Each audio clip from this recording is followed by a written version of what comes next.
Hello everyone and welcome to Rollin'-ish. My name is Matt, and in today's video we're going to take a look at all the features that come along with choosing the Ranger class for D&D 5th edition. Now the Ranger is going to be the type of class that you would select if you are looking to be, maybe that lone wolf character. If you want to play something, if you're familiar with Dritz de Werden from R.A. Salvatore's book series of books, who is a drow fighter / ranger who comes up from the underground and lives on the surface and is a hero. Dritz had some levels in Ranger. If you've watched the TV series or played the video games or read the books The Witcher, Geralt of Rivia is so much a Ranger. That is, if that connects for you, great. If not, I'm going to be explaining it a little bit further. If you want to play like an archer, just a straight up archer that is going to pick people off with your crossbow or longbow from a distance, Ranger is the class you would want to take for that. You want to wield 2 swords and run at your enemies and be able to have a pet or a animal companion. Ranger is the class for you. So there's a lot more to get into, and your player's handbook does a good job of like walking you through it. But essentially, Rangers are very much deadly hunters. They're warriors of the wilderness. They specialize in hunting monsters, which is why I drew that line to Geralt from The Witcher. And sometimes they stay as outsiders. They might protect a town by roaming the perimeter of a town and prevent raids from happening. If they get whispers or rumors of local invaders coming, the Rangers are the ones that are going to go out and track them down. If you've watched Game of Thrones, the Night's Watch are very much Rangers. Jon Snow, in my opinion, would be a Ranger. So hopefully some of those things connect you to this class. It is a primarily a melee class. You do have some spell casting ability, but not much. In fact, you shouldn't really even consider yourself a spellcaster, because a lot of the spells that you're going to have access to are going to be emphasizing your speed, your stealth, the hunt itself, for you to track down your enemies or your targets. They're also considered independent adventurers. These are people who are going to be good hunters, good guides, good trackers. You're going to have really great survival skills. And this is another class that could be nature-based without having to go full-blown nature like Druid, or the Nature Domain Cleric, or the Oath of the Ancients Paladin. This is another nature-based angle to take, and just a different way, is playing your Ranger. So this is a really good class. It goes all the way back to 1st edition. I think it's a very overlooked class. A lot of times, you talk to people in the D&D community, they're like, oh, your party has to have a cleric. I think you can get away with not having a cleric. I think every party should have a Ranger. To be that one that can attack from a distance with a bow and not rely on magic or spell slots so much, to be able to use those survival skills and that tracking skills in a different way than what a rogue might do, I think Rangers are imperative to a party, and that's just my opinion. Creating a Ranger in your player's handbook, the book is going to tell you to focus on dexterity as your highest ability score, followed by wisdom. Now, why that might be is because a lot of the movements, a lot of the skills that you have as a Ranger are going to be dexterity based, whether they be checking for traps, using your dexterity to handle a bow. Your dexterity helps with your armor class. So that's going to be your primary ability score. And the reason that they suggest wisdom second is because while you're not necessarily a spellcaster, Your ability to cast spells is still there while it is limited, and those are based off your wisdom score. A lot of the things that you're going to be able to utilize to buff your party are also going to be based off your wisdom score. So if you've watched like our paladin videos, same thing. There was a lot of buffing to your party that is done through your spells and your abilities, and they're based off your charisma modifier. So that's why the book is suggesting focus on dex first, then make your wisdom your second highest ability. When you look at the table, you can see where your proficiency bonus starts at a +2 up until 5th level, where it turns into 3. You do have some very limited spells that you'll be able to know, and very limited spell slots that you'll be able to use to cast spells. This is why you're not really a spell caster. It isn't until 5th level that you get access to 2nd level spells. 9th level, you get 3rd level spells. 13th level, you get 4th level spells. And then, of course, at 17th level, you get access to some 5th level spells. But even looking at this, I mean, you're looking at a 20th level ranger that really only knows about 11 spells. So you're really not a spellcaster. When it comes to your hit die, you, like most martial classes, are going to be utilizing the D10. That's this circular diamond, depending on the angle you're looking at it, shaped one. So anytime you are leveling up or short resting, you're going to use those to get some hit points back. As far as your proficiencies are concerned, Rangers can wear light armor, medium armor, and use shields, which is great. It's going to help you have a decent armor class right off the bat. You have access to just about all weapons, simple weapons, martial weapons, because it is like I've got a player at my table now who refers to the Ranger as the ultimate Boy Scout, and that's true because you're going to know how to do a lot of things, but you could also use a lot of things. You have a lot of skills and a lot of tools at your fingertips. Your proficiency in saving throws are going to be strength and dexterity. And skills, you get to pick 3. If you've been following along in our class series, most classes get 2 skills. The Ranger gets 3. Out of animal handling, athletics, insight, investigation, nature, perception, stealth, and survival. So a little bit of a difference between nature and survival. Nature is like, what is that plant? What is that creature? What do I know about it? Where survival is like, what are those footprints? What kind of creature leaves those? What direction are they going? And how long ago did those prints get left, right? Your ability to navigate in harsh weather conditions like blizzards and heavy rain, that's survival.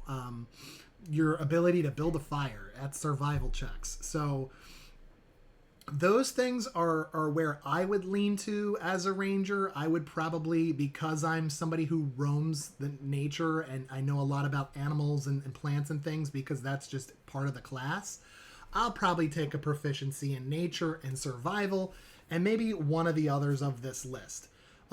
Especially if you want to be a Beastmaster Ranger, and we'll get into that in a little bit. That's your subclass. It's your Ranger archetype. Beastmaster is one that allows you to have a beast companion that travels with you, and I think at certain points it allows you to even have that thing fight alongside you. So maybe animal handling is where you want to go if you want to choose something like that. So you get to pick 3 of those. All great choices, all make sense for the class. As far as starting equipment, you can either take leather armor or scale mail. You get the choice between 2 short swords or 2 simple melee weapons. So maybe you take a dagger and something else, or 2 short swords, depending on what you want. A Dungeoneer's pack or an Explorer's pack. Not a ton of difference between the 2. They mostly all have torches, tinderbox, bedroll, backpack, water skin, that kind of thing. It's just the Dungeoneer's pack is going to also include crowbar, a hammer, because you want to break into dungeons and bust through doors without needing thieves' tools. And then longbow and a quiver of 20 arrows. Longbow. So a lot of the other classes have access and proficiency in short bow or crossbow pretty easily. Ranger's going to have access to longbow. That's going to be a little bit more damage and much, much more range on how far you can fire that. And that's something you get like right off the bat. Speaking of right off the bat, at first level, the first feature that all Rangers get is called Favored Enemy. So you've got significant experience in studying, tracking, hunting, and even talking to certain types of enemies. You get to choose that type. Aberrations, like beholders, mind flayers, think aliens. Beasts, celestials, like angels. Constructs, like robots, golems, things like that, things that are built. Dragons, elementals, fae, fiends, giants, monstrosities, oozes, plants, or undead. Alternatively, you can select two races of humanoids like gnolls or orcs, and those are your favorite enemies. What that means is when you select a favored enemy, you get advantage on survival checks made to track them, as well as intelligence checks made to recall what you know about them. So, walking around and you roaming around your campsite, maybe during downtime, you see recent footprints, and you look at them, and maybe you could tell that they're orcish, right? This is where me as your DM, I'd be like, okay, I want you to make a survival check on those tracks. How fresh are they, and where are they going, right? And then, okay, you roll and I give you that information. Here's an intelligence check. Okay, here's what you know about orcs in the area, right? They might be ranging themselves, and you might be on their territories. So you might want to go back to the party with this information and share what you've seen. Those are just kind of ways to set up scenes as a dungeon master, but why that's relevant to you as a ranger having that skill. You could avoid an ambush, so to speak. When you get this feature, you also learn one language of your choice that is spoken by your favorite enemy if they speak one at all. So at first level, you get to choose one of these types, or alternatively, two humanoid types, to be like, that's my favorite enemy. I know a lot about them. You get those benefits, but you also learn a language that is associated with them, right? Because it's almost like you've studied that enemy to know them. So you get that at first level. What's cool about this favorite enemy feature is that you get to pick a second at 6th level and a third at 14th level. So as you increase in level and become more skilled as a ranger, those skills grow and you learn more about those things. Another feature you get right away is the Natural Explorer feature. This is similar to Favored Enemy, but it has to more so do with terrain. You choose one type of favored terrain between Arctic, coast, desert, forest, grassland, mountain, swamp, or the Underdark. When you make an intelligence or wisdom check related to your favored terrain, your proficiency bonus for that is doubled. So you can double that and add it to your roll to know about that terrain. So if there's a quest that you're going to go on, you as the ranger could ask about, like, what kind of terrain are we going to be dealing with? And then you could really inform your party before you even leave for the quest about what you could experience. For example, while traveling for an hour or more in your favorite terrain, you gain the following benefits. Difficult terrain doesn't slow your group's travel. Not just yours, your group's. This is one of the reasons why I'm like, you gotta have a ranger in the party. Your group can't become lost except by magical means. Even when you're engaged in another activity while traveling, maybe you're foraging, navigating, tracking something, you remained alert to danger, right? Otherwise it could slow you down. As a dungeon master, I might give you unbeknownst to you, a penalty to your skill DC on a skill check around that area otherwise. If you're traveling alone, you can move stealthily at a normal pace. Otherwise, you would take a slower pace to move stealthily. If you're traveling alone, you can move at a normal speed stealthily. When you forage, you find twice as much food as you normally would because you're the person that would find that as the ranger. While tracking other creatures, you can learn their exact number, their sizes, and how long ago they passed in the area. Think about that. If you're looking at tracks, you know how big the prints are. You can surmise or guesstimate their size and weight. That's what that's trying to do. Based on how many tracks you see, you can guess their number.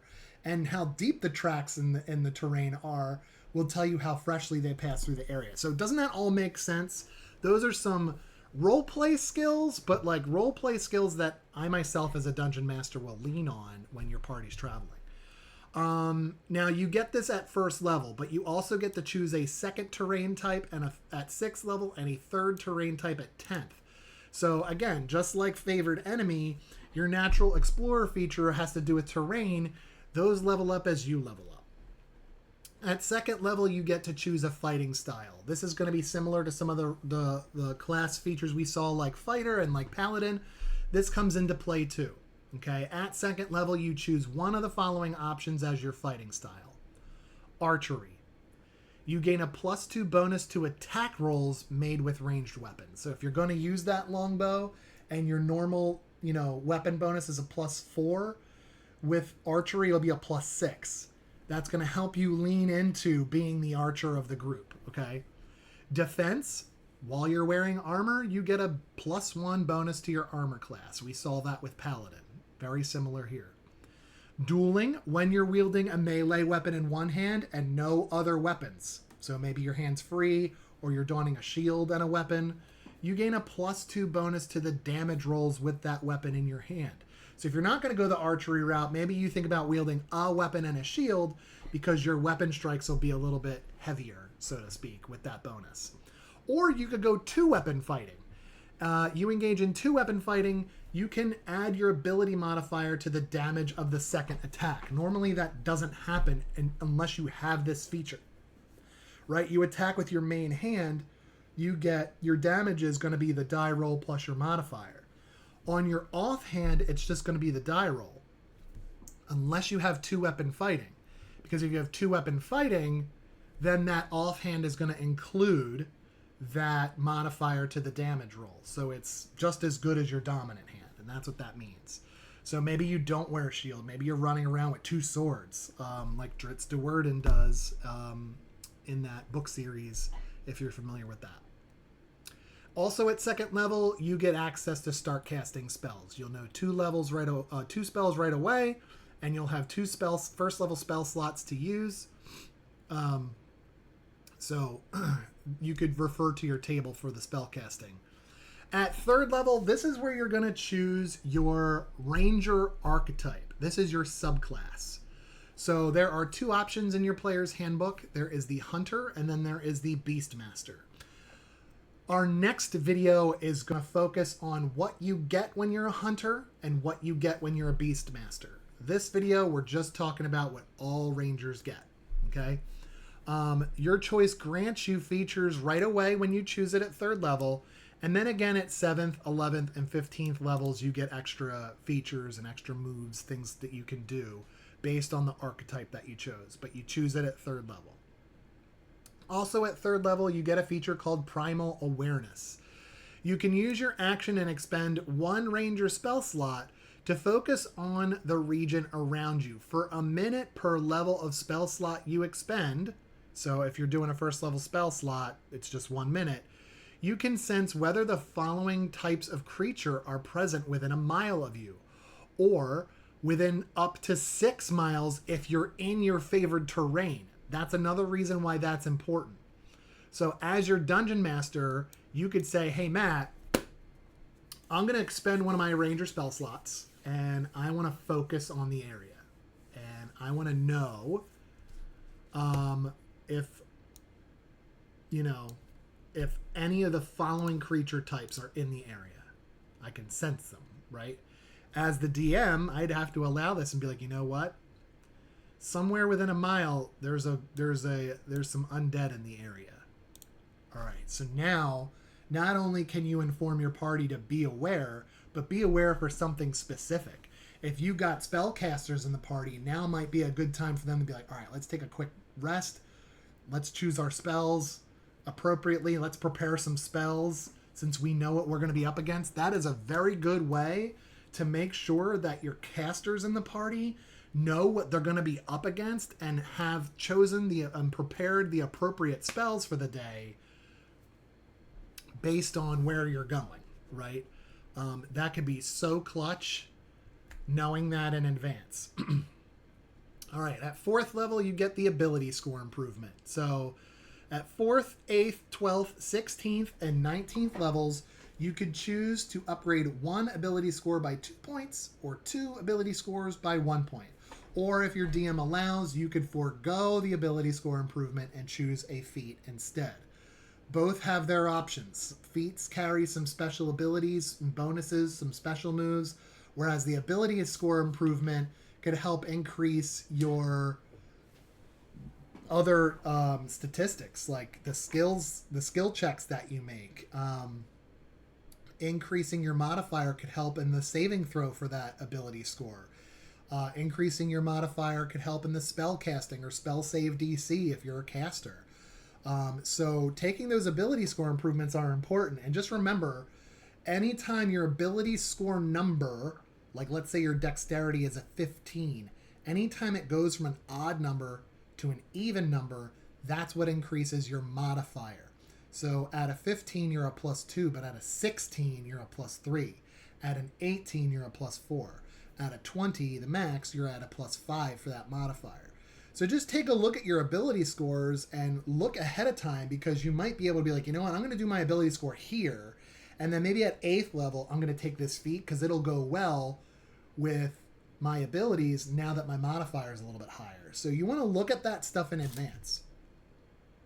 Because you're a martial class, at 5th level, you get extra attack. So anytime you take the attack action, instead of swinging once, you can swing twice. And this is cool, especially if you're taking that 2-weapon fighting. You could be like, my first sword and then my Morning Star, or my 2 swords, right? Maybe you give them cool names, whatever. That would be cool. At 8th level, you get Land's Stride.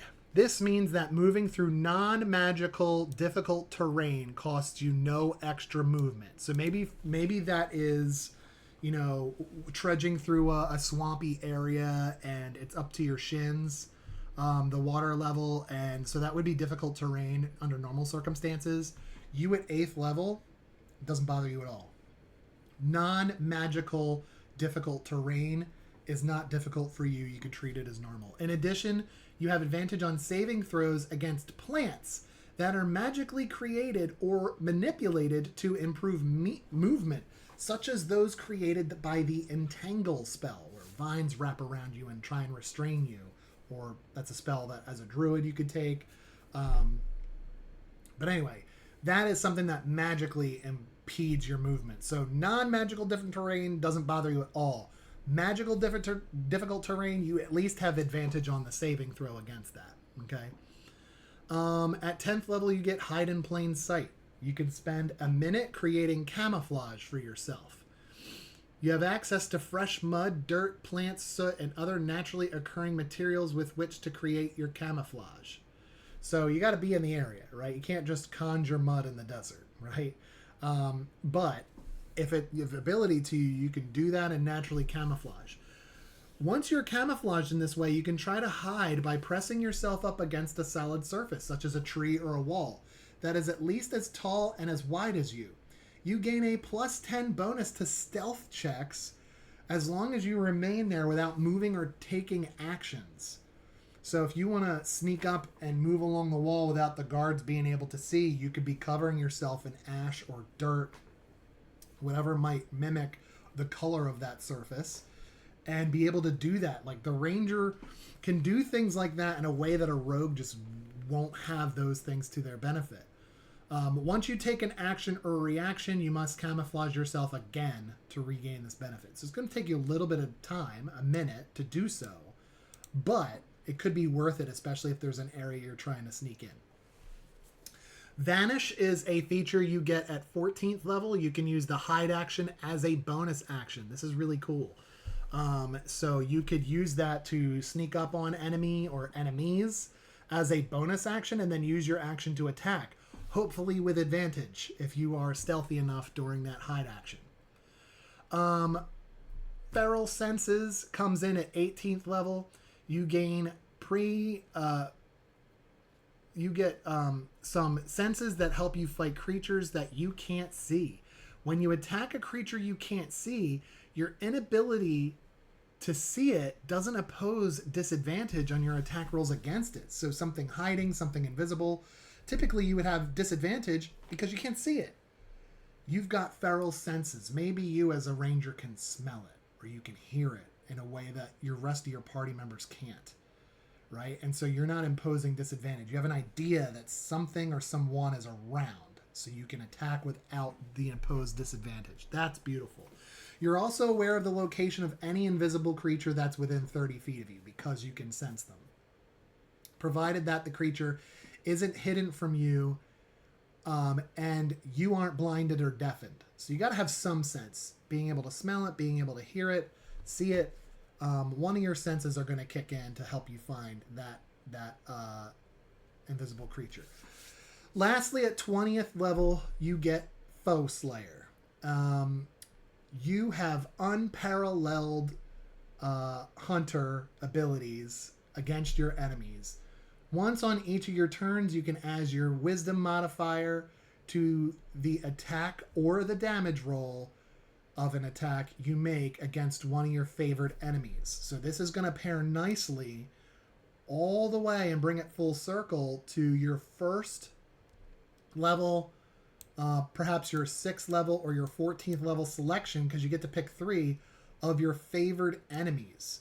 Once you get to 20th level, this is saying you can add your wisdom modifier to the d20 roll to hit or the damage roll against one of those favorite enemies. So an increased probability to hit them, or if you hit them, better damage by adding that wisdom modifier. So again, this is another reason why the book is saying focus on dex, then focus on wisdom, because your spells are generated by wisdom, but so are some of these features that you have, like Foe Slayer, that could come in handy. You could choose this feature before or after the roll, but before any of the effects are applied. So you got to say, you could roll it and be like, I don't know if that's going to hit. I'm going to add my wisdom modifier to the hit roll. DM's like, okay, what's the final number? And if you hit, great, you're just going to roll damage as normal. Or if you roll so high that you know you're going to hit, natural 19, natural 20 on the die before modifiers, you'd be like, I think I'm hitting. I'm going to add this to my damage. It's up to you. All right, so that's what all Rangers get. Hopefully that is helpful to you. I think it's a very fun, cool class to play. It's one of the better starter classes. I think in the fighter video I mentioned that fighter is probably my favorite class to take if you're very new to D&D and never played before. It really helps you with the mechanics. Your intelligence. If you really want to dabble into some magic with your first character, but not full-blown like wizard or sorcerer, Ranger's the way to go, because you are a melee fighter, you can get the mechanics down, and you have limited spells to help you learn the process of spell casting and all that, because it can be overwhelming to someone who's new. All right, in our next video, we're going to tackle the 2 Ranger archetypes that are in your player's handbook, the Hunter and the Beastmaster. Other supplements have other options for this archetype, but again, this video series is really geared towards the 5e core player's handbook and what is available to someone who just is new to D&D, only has the book. What can I do? Hunter or Beastmaster? That's our next video. Until then, keep rolling those dice, and we'll see you at the table.